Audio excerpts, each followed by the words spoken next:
Welcome to End of Life University on YouTube. I'm your host, Dr. Karen Wyatt. Today I'm sharing with you another episode in the series on death, grief, and dying in pop culture with my co-host, Benjamin Kintisch. And Ben and I are talking about, we call it Songs to Die For. We're reviewing a playlist of songs chosen by hospice patients in the UK that they particularly made for their deathbeds as they were dying. And we share some of our own thoughts about the songs they chose and added our own songs to the list. So I hope you enjoy this conversation. Make sure you subscribe to the channel. Also, subscribe and leave a rating and review for the podcast wherever you happen to listen. And go to eoluniversity.com/support, where you'll find 3 different ways you can make a small financial contribution that will help out a great deal to keep this channel and the podcast on the air. We'll move on with my conversation with Ben Kintisch.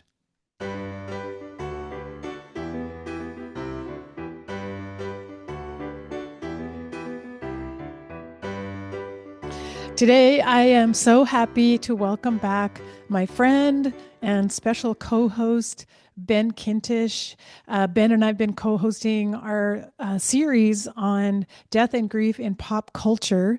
So we're getting together again today at the very beginning of 2025 for a new episode. And I'll just remind you. Happy New Year. Yeah, Happy New Year.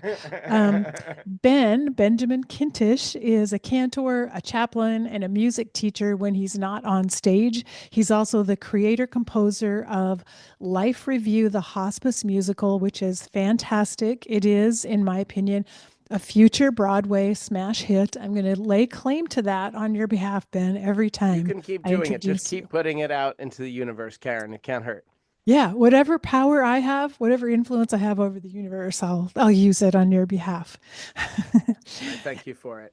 And you can go to lifereviewmusical.com to learn more about Ben and his work, but especially if you want to follow the musical, I think they can listen to some excerpts on the website. And that's right. There's a great trailer video you can watch that's 5 or 6 minutes long with some nice excerpts, interviews. It's terrific.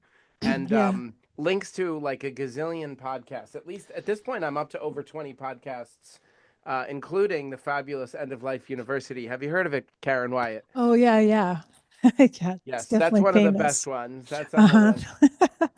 And I know I flatter, but a few others as well. Some that are very specific to the death, dying, grief, hospice space. Some that are rather random. Sort of general interest podcasts, interview shows. Lately, I've been talking a lot about creativity. So those have been some interesting conversations.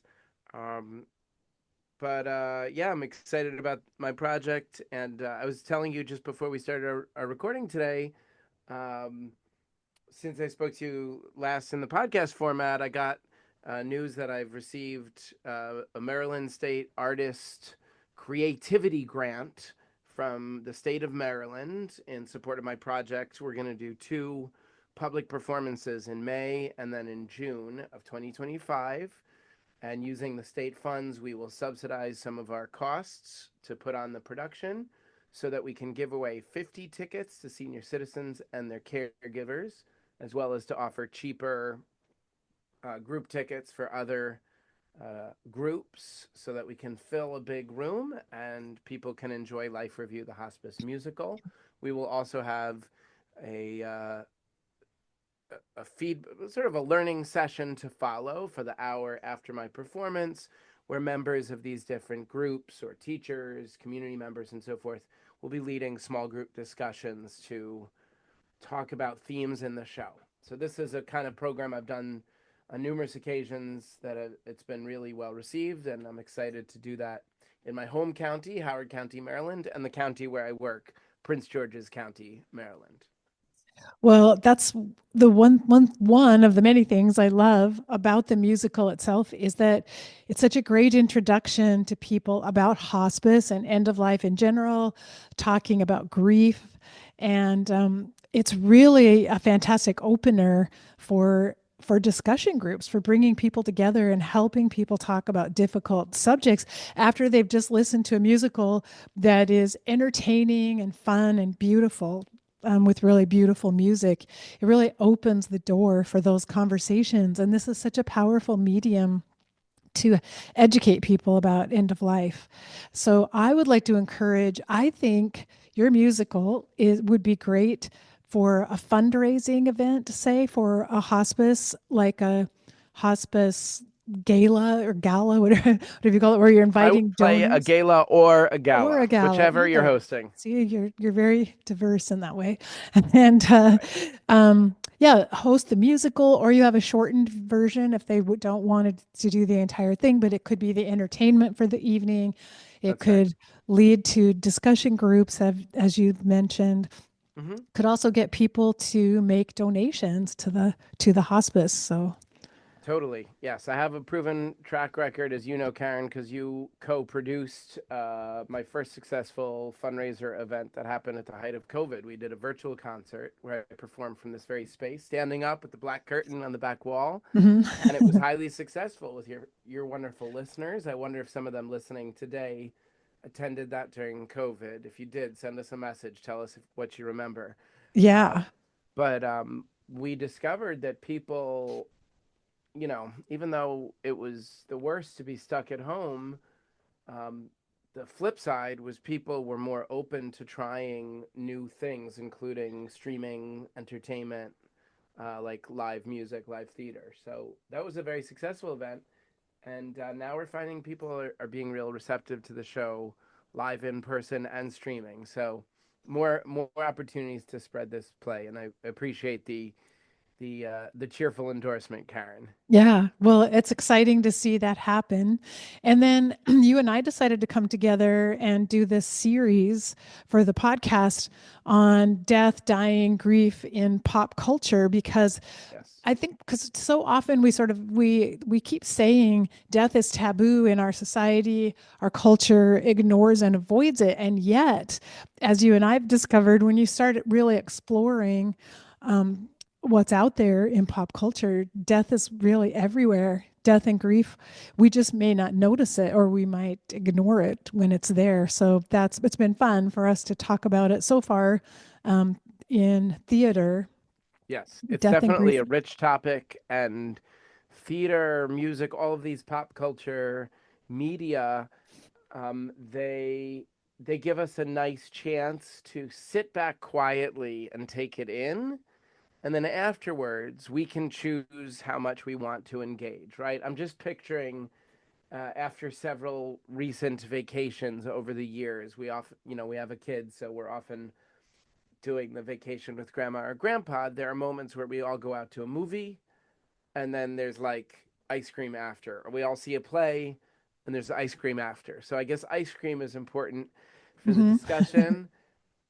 But if you're the kind of person who enjoys live theater or live music or movies, um, if you see it with people you love, you'll often have a great conversation afterwards, and it might include some of those big themes, or it might just stay specific to the work itself or the movie or whatever it is you experience together. My experience is that I I find myself more open to the emotional story of a stranger through theater and music than I Mm. am, well, certainly through walking through life. Um, I read a lot of books, mostly in the audiobook format, and that also helps me imagine the stories of others. But for me in particular, when I see a good play, I think about that person on stage as if they're a real person for days or weeks to follow. Have you ever had that experience? Oh, yes. Yes, definitely. Definitely. Sometimes I feel like those characters are living with me for months. They're all Totally. around me. And more so still if you're the kind of, say, musical fan who sees a musical and then listens on Hmm. loop afterwards. I mean, my wife and I are theater fans together, and we often talk about how if we get to see a show that we already like when it comes through Baltimore, with the touring Broadway show, we'll see it, and then for the first time we have visuals for this thing that's already in our ear, and then afterwards, as we listen again, we can kind of see the picture in our brain. That's fun. Yeah, I love that. Well, our topic today is it's a little bit different. We're calling it songs to die for, but it isn't quite songs that necessarily talk about death and dying, but we're going to review a top 10 playlist that was created by hospice patients. And so this came out of the UK. It's a charitable organization called Marie Curie that is a hospice organization in the UK. They also do a lot of research. So they did a little study and they had their nurses help patients on hospice create playlists of the music they'd like to listen to in their last days of life. Then they put all the playlists together and found the most popular songs that people had chosen for their playlists. And I thought this was really fascinating because it got me thinking that it's kind of an interesting legacy that we could leave behind for our families in a way to put together, these are the songs that mean the most to me, are my favorite songs, the songs that I've cherished. And when we create that playlist, our family can keep it and they can listen to our music after we die. And I thought that was a really interesting idea. Oh, I love the concept. When you shared this with me, Karen, I was delighted. In general, I enjoy a good playlist, and I like the sentiment. I've thought about this quite a bit in terms of programming funerals. Your Hmm. listeners may have caught that in passing during the intro. You said I'm a cantor, among other things. So that's a Jewish music minister in a synagogue. I'm not currently doing that, but I used to for several years. And when you're having that conversation with the family, one of the let's say aspects of the service that where you have some creativity and some liturgical flexibility, it's through music, right? So unlike say a Rosh Hashanah service, which is rather fixed in what prayers are typically prescribed, a funeral service has relatively few fixed, a Jewish funeral service I should say, has relatively few fixed pieces. Customarily you do a mourner's prayer, you do Psalm 23. There's a famous one called El Male Rachamim. The translation escapes me, but it's not that many pieces, right? So you say to your people, your congregants, well, what is a song that's meaningful to you? What was a song that was meaningful to the two of you as a couple when you were together? What's a favorite Jewish song, and so forth? Now, ideally, this conversation happens while the loved one is still alive, Hmm. and it's called pre-planning, right, for the funeral, for the for all of those ceremonies and so forth. But if you never have that conversation, then I guess it's whoever survives offering what were their favorite music and so forth. So that was where my mind went, and I should say, last thought about that. In some cases, it has resulted in me sharing some interesting parts of my musical repertoire, um, and a sort of bittersweet memory. A woman who I worked with who died of cancer at a rather young age. She was of the generation where, as a little girl, she loved Carole King. So she was Hmm. like just a little bit older than me, Hmm. but kind of came of age in elementary school in the 70s. So she loved Carole King, James Taylor. That sounded like her childhood. And I played that for her a few times while she was alive and then again at her funeral. And that was beautiful and sad. And, you know, on some level, when I play those songs in the future, I will always think of that former congregant. Um, so that's something that's special about this kind of list, that people may have special associations with those they love. I love the idea. I was just thinking how great it would be. What a great conversation for hospice staff, chaplains, nurses, social workers, volunteers, or end of life doulas to have with patients about, hey, tell me about your music. What's your favorite music? What music do you want to be, what other people to remember about you that you loved or that is significant to you? It's a fun conversation to have. But then it gives you this great list that you can Mhm. can share with the family. And like you said, it could be useful for a funeral or memorial service.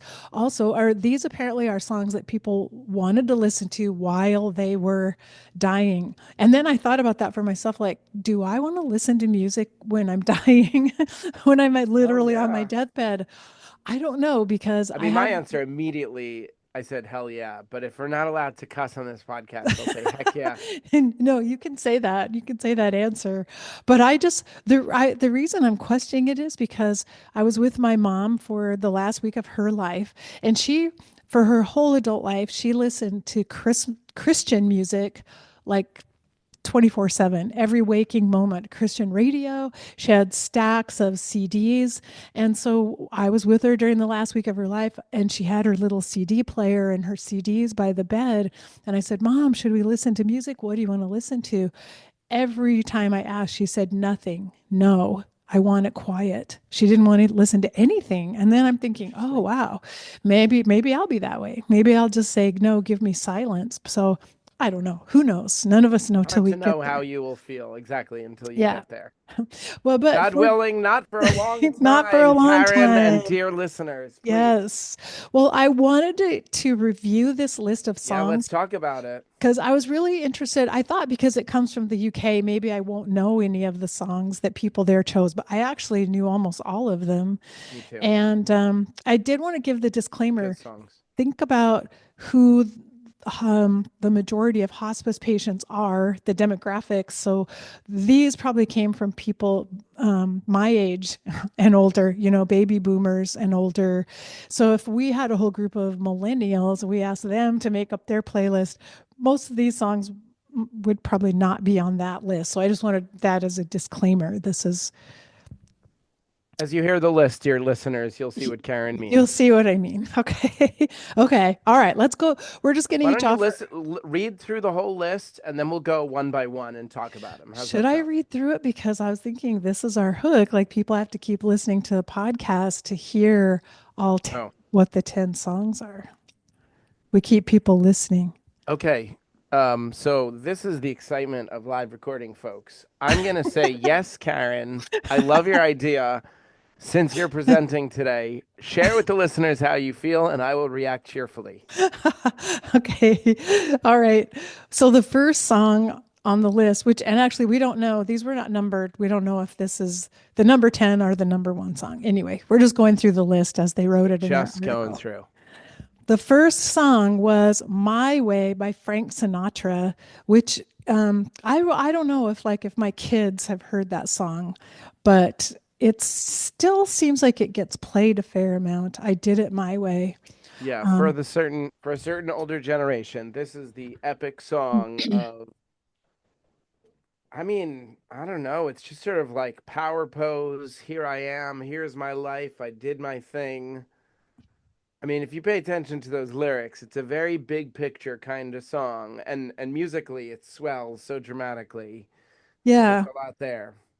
I do have to say though, I have never liked this song from the moment I first heard it, and I still react that way. And my Thank you for thought, your candor. like I almost wrote down no disrespect to any the who Frank Sinatra, the person who wrote the song, no disrespect at all, but I don't know why, but I really don't like it. And I wanted to just say for anyone who's with me when I'm dying, do not play this song for me or at my funeral. And if you play it for me, I'm likely to just rise up out of bed and go record a podcast about it because Mm, I won't like it. So, podcasting from beyond the grave. yes, Aaron Wyatt. it's just not a song that I resonate with, I guess.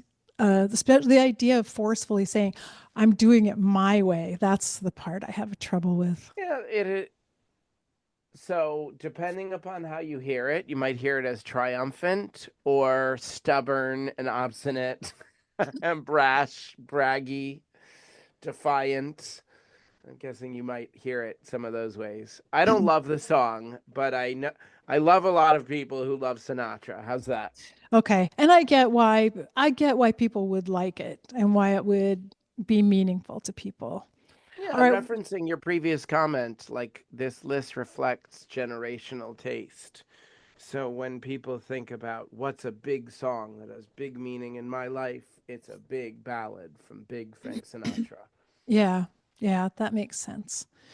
Well, the next song on the list, this song makes a lot more sense to me. I Will Always Love You, sung by Whitney Houston, but it was written by Dolly Parton. And Yes.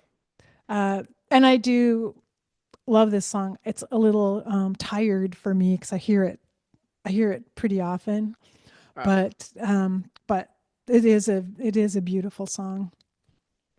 I love it. And, you know, it came, it hit the scene at an important part of my romantic development. Early 90s was sort of when I was first noticing certain stirrings, having all kinds of new feelings when I was 12 or 13, was when this song was huge. So I believe this power ballad may have been the soundtrack to some of my first super awkward slow dances. So that's where my mind goes.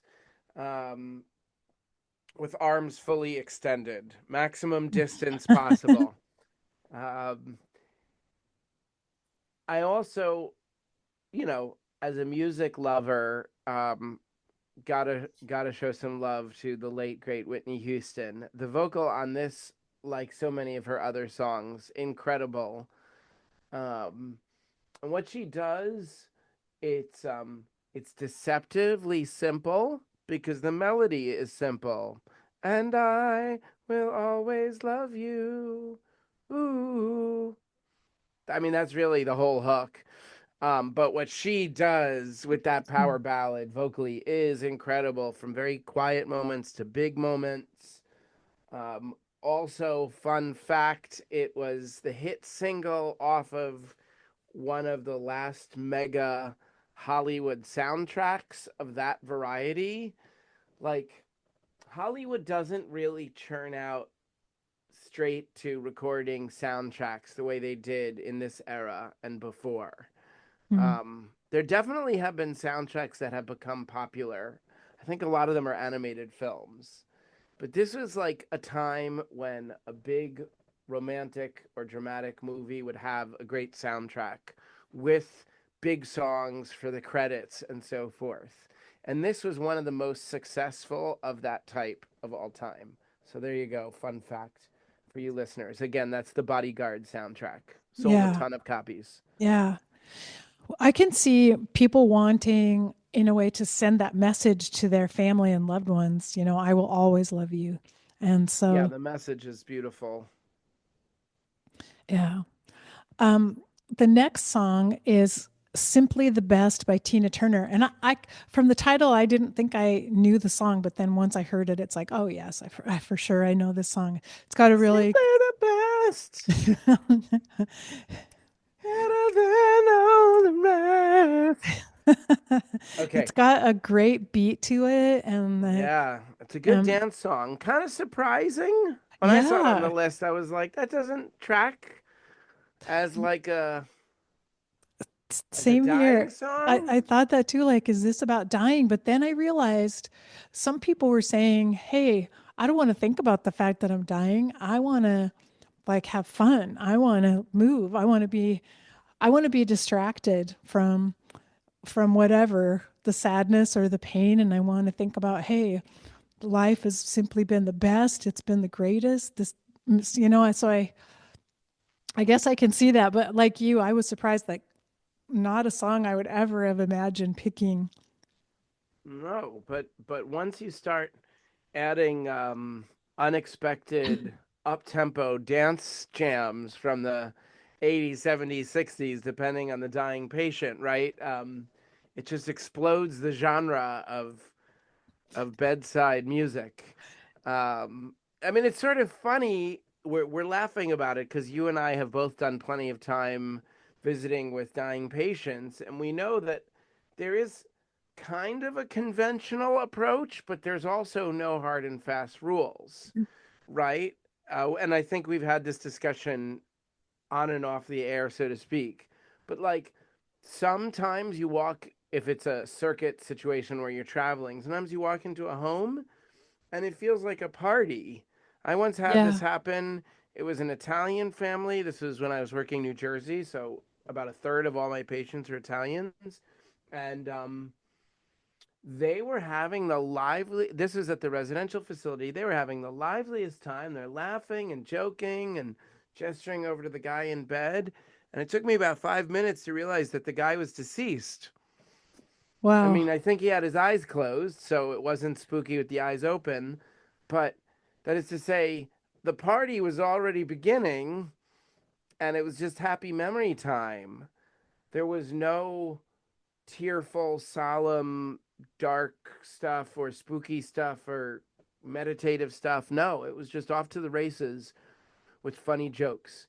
And of course, which like defies all of the stereotypes of how people want a dying room or a vigil to be. I think conventionally, or more typically, it's quiet, it's dark, people are crying, people are barely moving.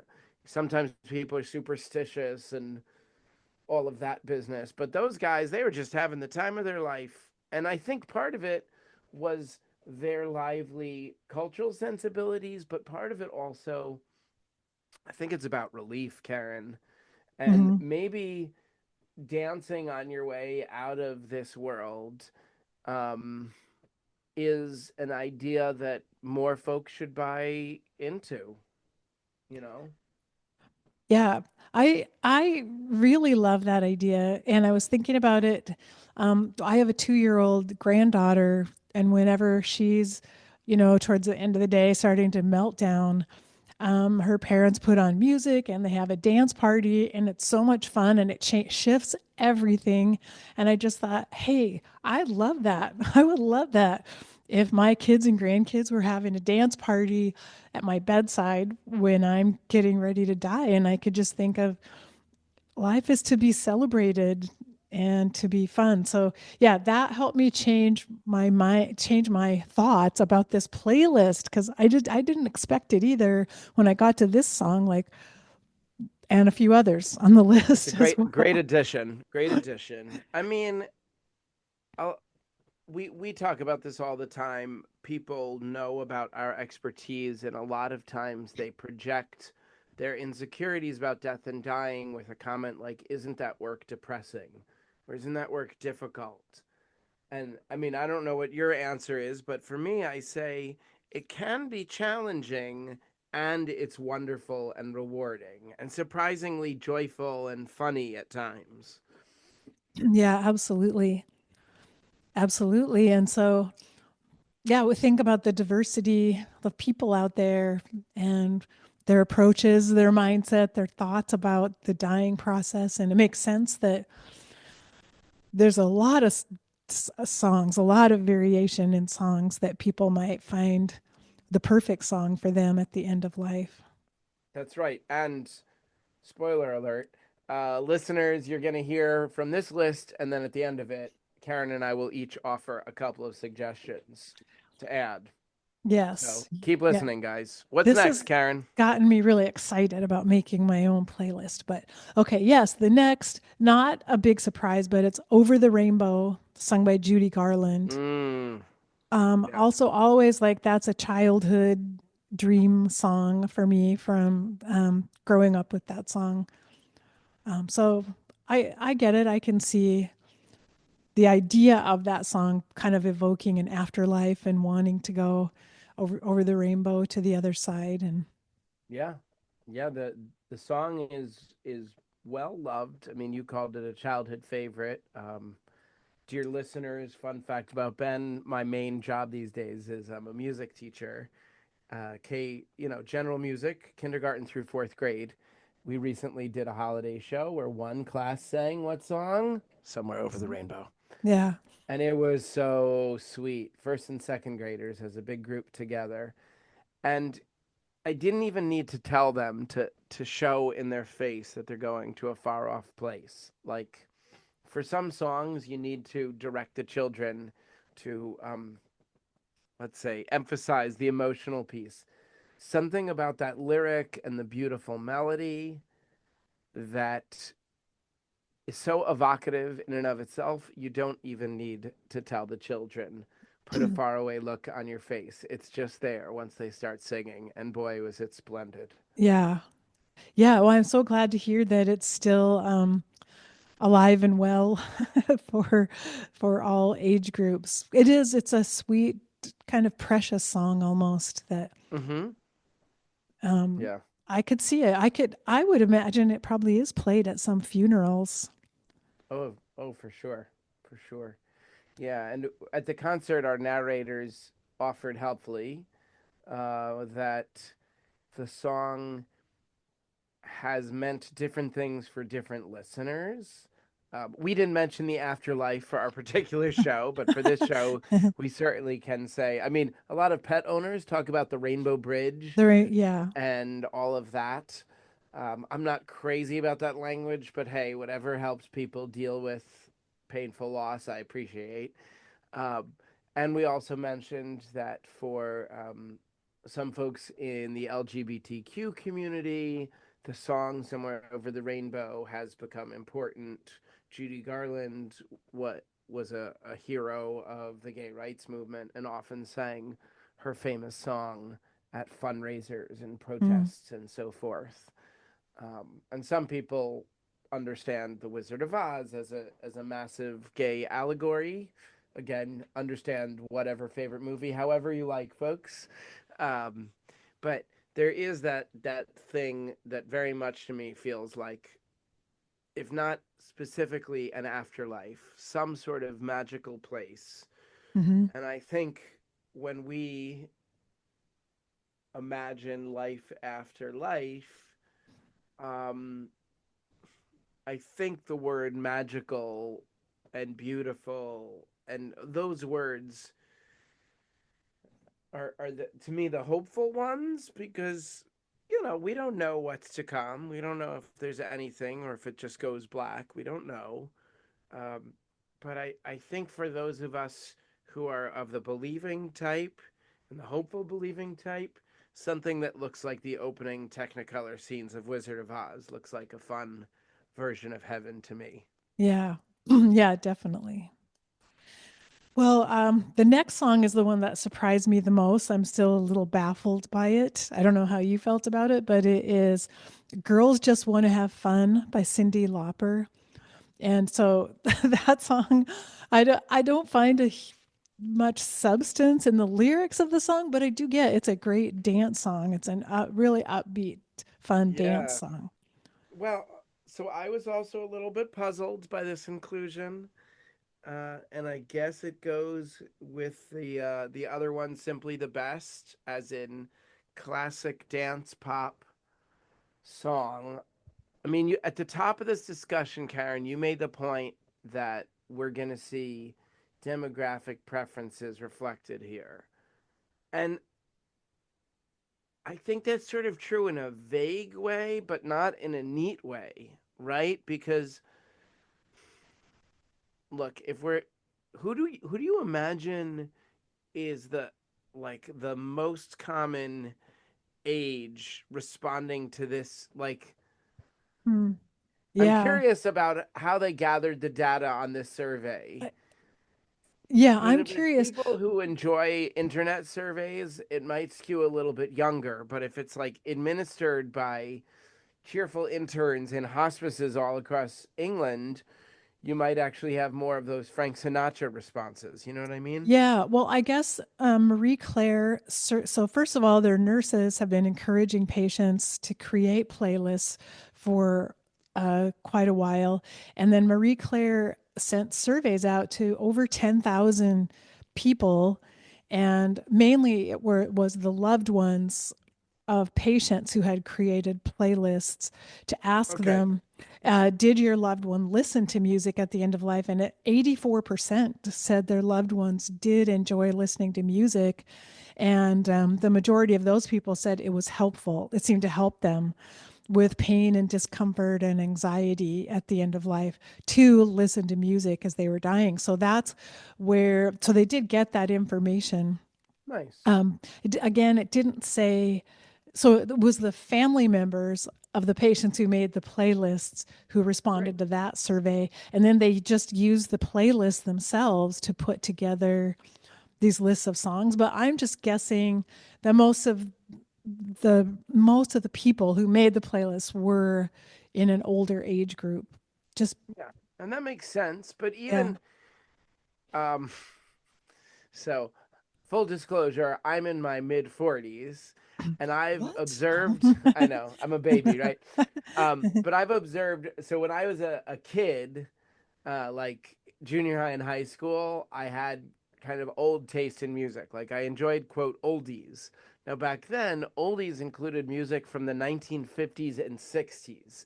Then by the time I was in college, approximately year 2000, the oldies station played music from the 60s and 70s. Do you know where this is going, Karen?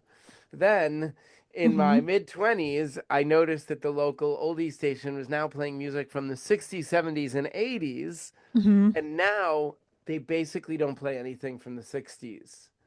I mean, Yeah. just the tiniest bit, like the tail end, think Beatles, but you don't hear Elvis on oldies radio anymore. It's considered like too, especially early Elvis, but late Elvis, they probably wouldn't put it on because it sounds sappy.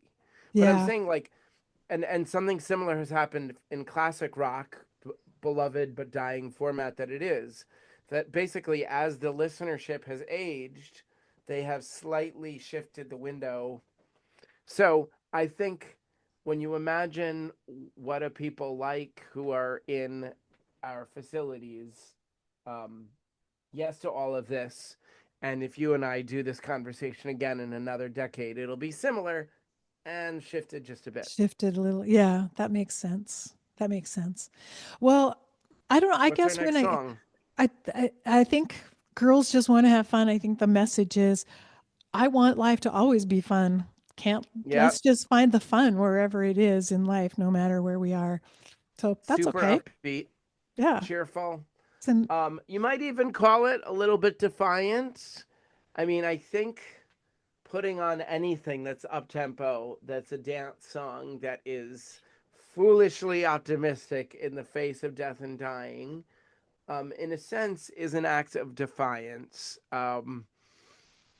There's that unfortunate turn of phrase, putting on a brave face, but I think it's a turn of phrase because so often, I'm going to use the royal we here, Karen. I think so often we want, at least in our Hollywood movies for dying scenes, we want people to be brave. We want them to face their dying times with their head held high and be dignified and say the right things and make the difficult connections. And in a sense, we, and of course, this is in our fictionalized Hollywood death scenes. Um, but I suspect that these fictionalized Hollywood death scenes become something of like a conventional wisdom for how we might ought to behave around death and dying. Um, I don't know if you've come across this, Karen, but I've definitely had conversations with people on the way in or out of the dying time of the loved one, where they're basically expressing to me apology that they weren't able to like have a deep and profound, not come to Jesus moment, but like peacemaking conversation. Like, hmm. can't, but people would say things like this: Cantor, I was fighting with my dad for 30 years. I wish we'd made it up this week before he died. And I'm like, I wouldn't roll my eyes at them. I would nod and say, I hear you. A lot of us hope for reconciliation. But in my mind, I was thinking, like, on what planet did that expectation make sense? That you're fighting with someone for 30 years, but now that they're dying, they're like, all right, let's make peace. It's not tidy like that. Only in Hollywood. Once in a while, people decide to let go of old grievances, and that's lovely. But a lot of times, people go to the grave with people they're still mad at. And then they come to the clergy at the funeral and want to talk about that. I've had a lot of those conversations. Oh my god. Um, so I'm going on a little bit of a tangent, but part of this here is as people are approaching their own death, or if they're the plus one or plus many, the death of their loved one, all kinds of feelings are coming up. And I think this varied song list really reflects that, right? So the Yeah. sad and deep ones, that might be your so called conventional death and dying feelings. But the ones that are cheerful and triumphant, danceable even, they upend some of those conventional ideas, and they offer a different take. Hmm. Yeah, and I like it. I like that about this list, the fact that it even surprised me. It helped open my mind and helped me look at it differently too. Nice. So the next song on the list was the one I was not familiar with. I don't know if you were, but a song called Angels by Robbie Williams. And I looked it up. Robbie Williams was a pop star in the UK in the 90s and 2000s. And Yep. this song, Angels, is what put him over the top. It was a bestseller. I mean, bestseller. Well, I don't know what bestseller. Chart No, topper. a Chart chart topper. topper in the Or UK. big hits. It was never a hit in the US, which is interesting, but in the UK, totally was. And I just saw online, I was listening to the song and watching him perform it in videos that he just performed it with Taylor Swift in the 2024 at her Eras Tour concert at Wembley Stadium in London. Ooh. He made a guest appearance and performed that song with her. And he also recently performed it with Ed Sheeran. So Robbie Williams is still around and he wrote the song, but it's a little bit of disagreement that another person claims he was part of writing it initially and kind of got Mm. left out. But Uh-oh. anyway, Robbie Williams had a big hand in writing the Yeah. song. It's a It's great about song. the thought that does an angel contemplate my fate? Like, are there angels sitting and watching us and thinking about us? And he said, something about I choose to think about the angels instead of worrying about all these other things. Anyway, it's a really lovely song. And you can go online and listen to lots of different versions of it. Yeah, it's a beautiful song. Certainly a masterclass in the power ballad from that era. I love the vocal on it. I think it makes sense in this list, of course, because you have the word angel in the title, and a lot of folks, when they're thinking about end of life stuff, if they're of that hopeful group that I mentioned before, might be thinking about Somewhere Over the Rainbow, or if they're chocoholics, maybe that famous scene in Willy Wonka and the Chocolate Factory. That's a different heaven. Uh, but I think another feature of heaven isn't just the pretty scenery, but the magical creatures. Maybe we call them friendly deities. The angels who are scuttling to and fro, maybe making our heavenly beds nice for us, or maybe they're helping us out in heaven. I don't know how that works. I haven't been yet. Um, and then, of course, there's the idea that maybe our loved ones, our friends and family, when they die, they might become angels and Hmm. therefore be able to stay connected with us. So, for those people who believe in guardian angels, or you know, a sort of that idea of the, what is it, the star up above, like a guardian angel star. Um, those those are ideas that for many people are kind of reassuring, um, as a kind of an opposite of the scary stuff around death and dying. Hmm. We know there's a lot of spooky, scary stuff, and this list, while having a variety of emotions, tends to be a little bit more soothing or up. And there's not too much of the dark stuff here. Yeah, which makes sense because it's the dying people themselves who are choosing what they want to listen to for comfort. So, Yes, comfort, soothing, relaxation, peace. Those are all good feelings. yeah. Well, I was interested that it this song is such a hit in the UK that probably any listeners from the UK may recognize it or remember it, whereas it's still a bit of an unknown here for us, but Mhm. a lovely song. So I'm glad they put it on the list so I could get introduced to it. Yes, we're gonna start making it a hit in the United States. What? We How did it are. get a second life in 2025? Well, it all began with this podcast. Yeah, this really popular podcast. Top um, ranked on my list, baby. Top ranked on my list. the next song, this is another favorite of mine for most of my life, and I was so happy to see it on the list. What a Wonderful World by Louis Yes, Armstrong. Just saying the title of it, I kind of get goosebumps. Like it's just another fabulous song. sweet song. Fabulous song. I just had a family vacation in New Orleans, and Louis Armstrong is a proud New Orleans son. So you see statues of him and murals of him all over the city. I love this song. It feels like a prayer, honestly. Um, there are some prayers that are supplications when we're asking God or our Creator to give us things or change things. And there are some, the awesome prayers or how great are you prayers. I think it would be like the Hallelujah in Excelsis Deo prayers, where we celebrate God's miraculous works. We're not asking for anything. Hmm. Um, what an educator I learned from said, the wow prayers. So it's amazing, the miracle of the human body. It's amazing the power of music. These are all wow moments. And I think at the time of end of life, one way to flip the script about this is nothing but sadness is to think about the dying time as a time to celebrate the person, not wait till the funeral or the memorial service.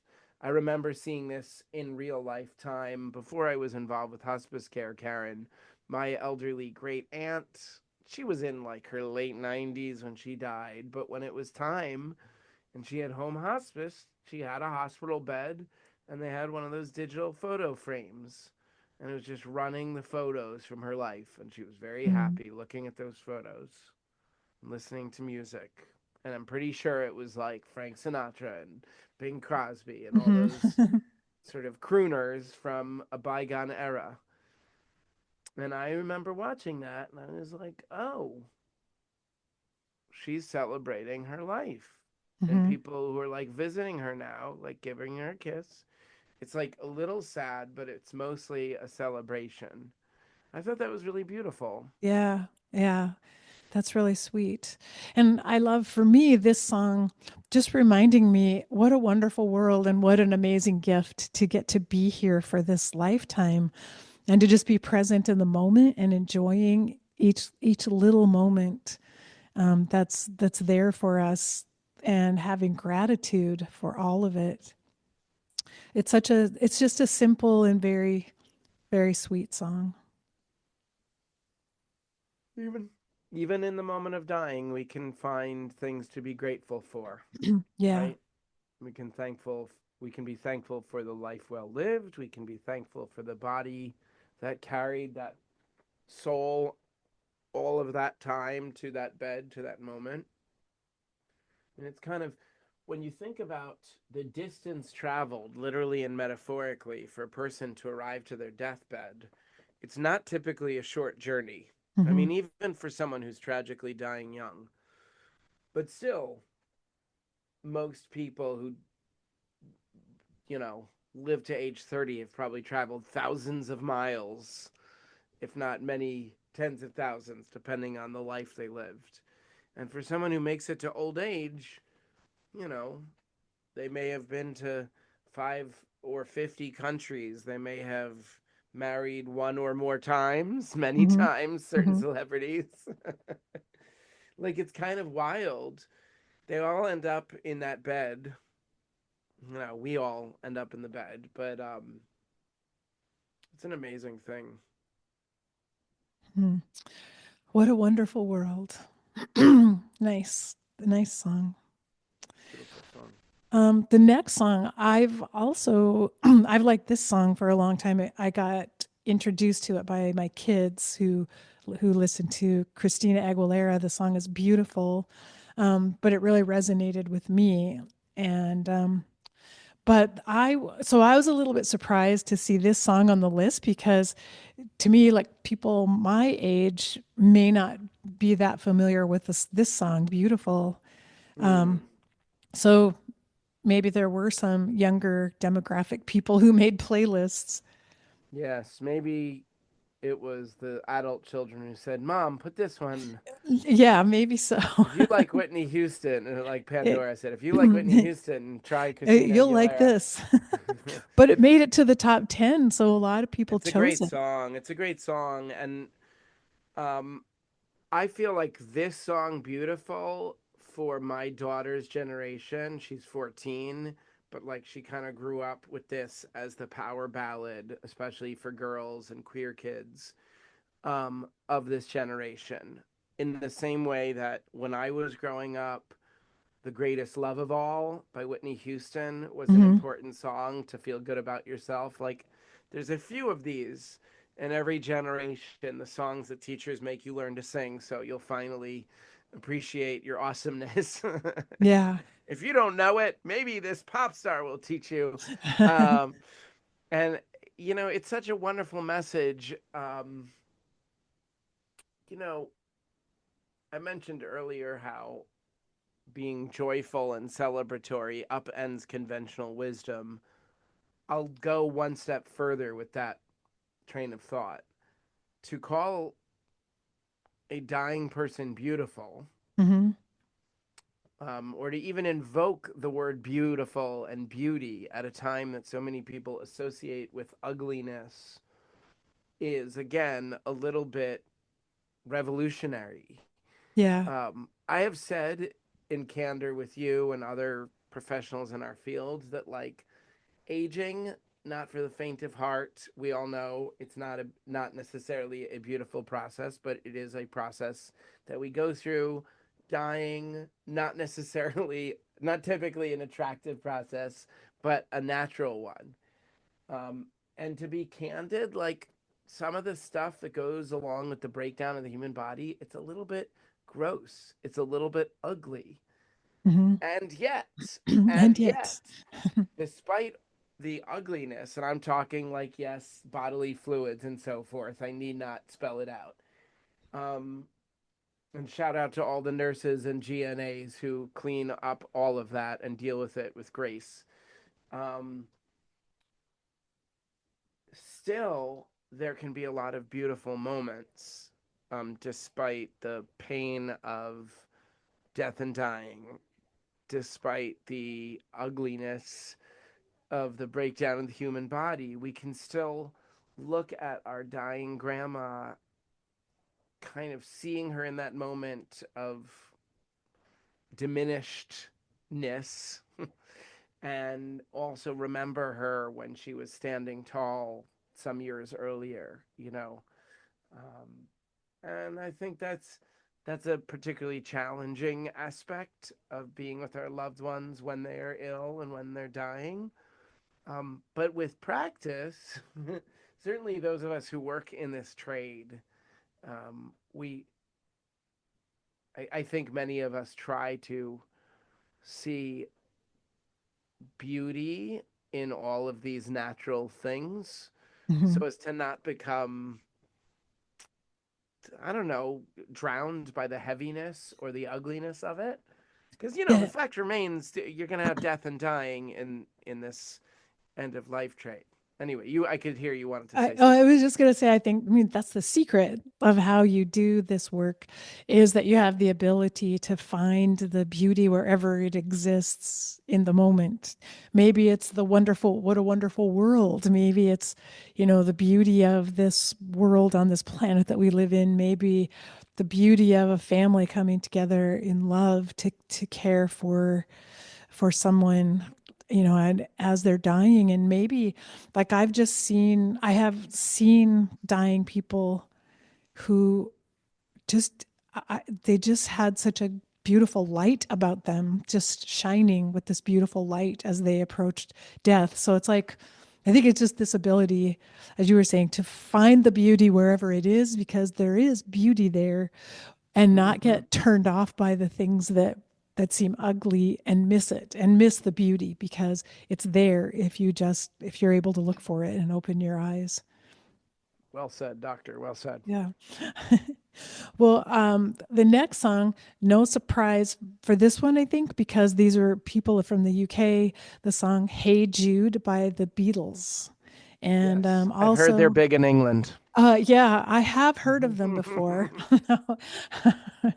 um, uh, Hey Jude, always love this song, but there's like, I could do a whole playlist of just Beatles songs myself that are meaningful to me. So I thought there should be a lot more than just this one on the list, but on the top 10, Who but I love knows? it. Yeah. Maybe the editors trimmed the other Beatles songs behind the scenes Maybe they to did, have or some otherwise variety. it would be the top 10 Beatles song playlist. Hmm. Okay. Exactly, exactly.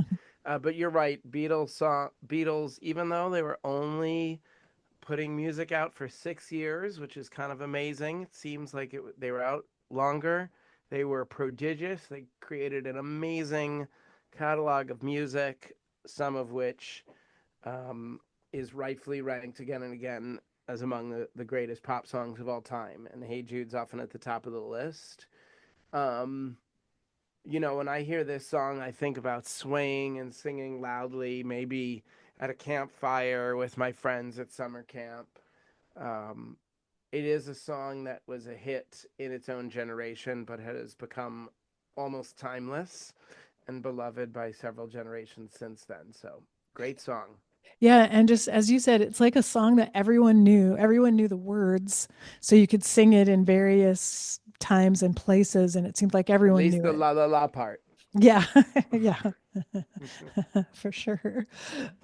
Well, and when we do my extra songs, of course, there'll be Beatles songs, but the last Ooh, song on the list, "These Are the Days of Our Lives" by Queen. So I wasn't very familiar with this song. It's no, not me something I neither. had listened to much, but it is a nice song. Hmm.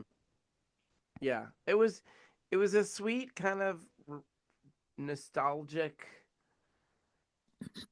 I mean, it doesn't sound much like Queen because the Queen that most of us know, if you're not a Queen fan per se, you mostly know their stadium rock songs where they wrote them to like get the whole 50,000 people jumping and stomping. So this is much more reflective and sweet. Um, if you're being cynical, you might say it's a wee bit saccharine. Hmm. I think it's I think it's a pretty good song. I also imagine once again that it's people from the UK. Queen is a British band and Yeah, is bigger in England than it is in the United States. So I think plenty of Americans love Queen.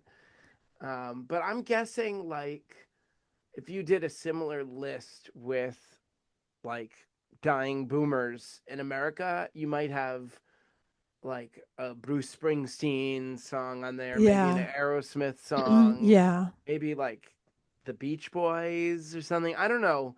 Um, but yeah, it definitely is a British list. So there you go, folks. yeah, yeah. So, I mean, it has some nice lyrics, this song, like, you can't turn back the clock, you can't turn back the tide. Um, I'd like to go back one time on a roller coaster ride when life was just a game.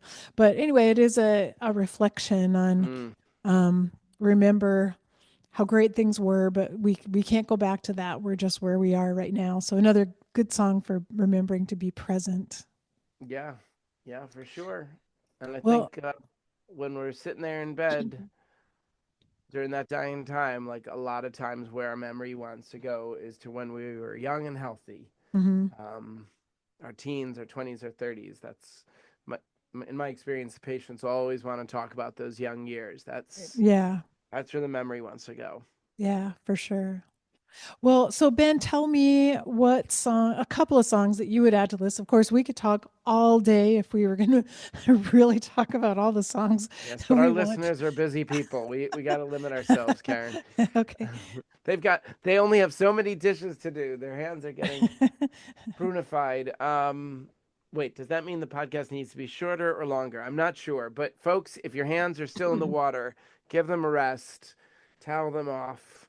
If you're running, have some water, and whatever other activities you do while listening. Thanks for tuning in. What were we talking about? Now that I've broken the fourth wall so emphatically. Oh, my two songs from Your my your playlist. two songs that you'd add Yeah, to so I this. went straight to musical theater because that's where I live. So one is going to be Seasons of Love from Rent. Um, Mm, love that song. 525,600 minutes. It's a How great do you song. measure the years in life? How about love? Oh, I wish I Seasons had of chosen that love. one. It's Well, really you can good. borrow it too. It's a good Okay. one. Okay. Um, I think I had several others. Oh, my dog just visited for the tail end of this recording. Hi, buddy. Um, you know, I there's it's a very beautiful, slightly melodramatic song from Falsettos called "What Would I Do," which is the climactic love song duet of the two lovers as one of them is dying of AIDS in the hospital in the big dramatic climax of the play.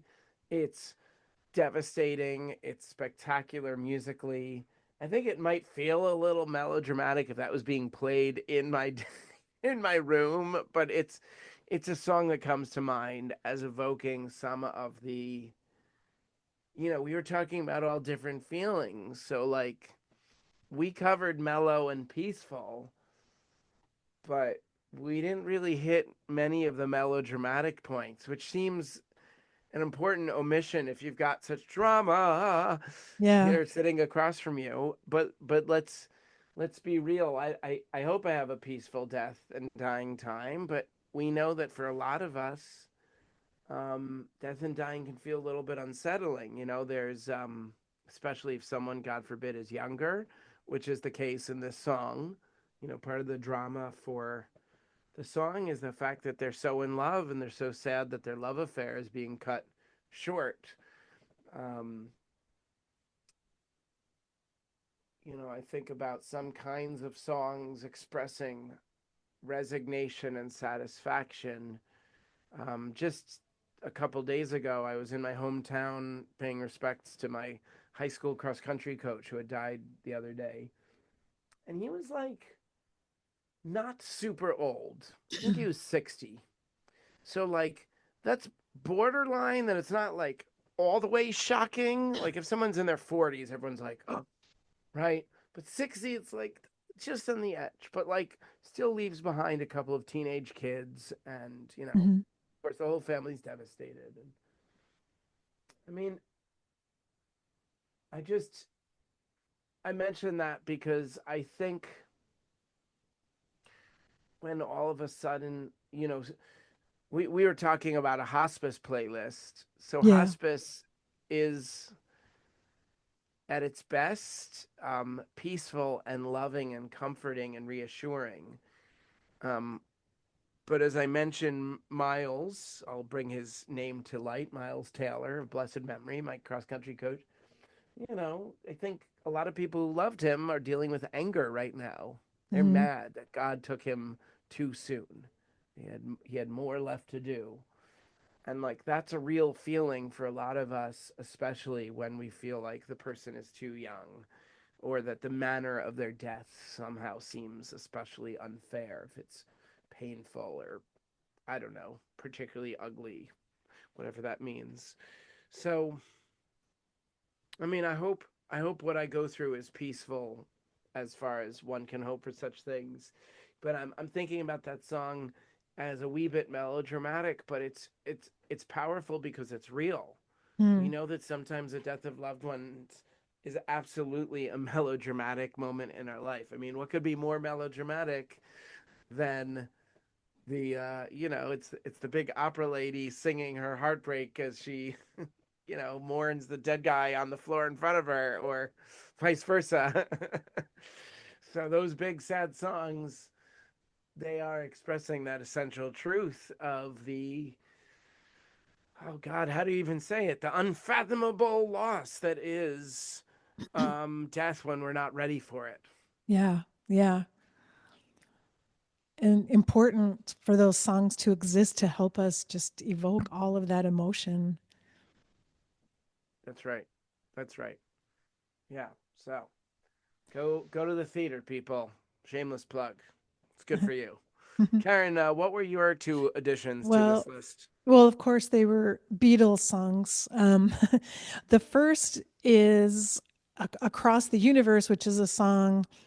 If I do want music to play when I'm close to death, I really love this song because it's kind of mystical, haunting, and I just feel like this song would feel really good to me to listen to when and keep me in that space of remembering, I'm going to be going across the universe. This idea of spreading out my energy as I die and going across the universe. Anyway, I I love the words to the song and I love the melody.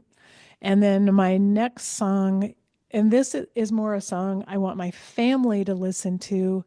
All You Need Is Love, Hmm. because that's the message I just want to leave behind, the simple message. All you need is love. Just don't forget that. Just keep that in mind. Keep focusing on love, and it's going to be okay. So that would be my final message that I want my family to hear and to carry with them. But but I did not do it my way. Let me just say that. Yes. No, I didn't do it just my way.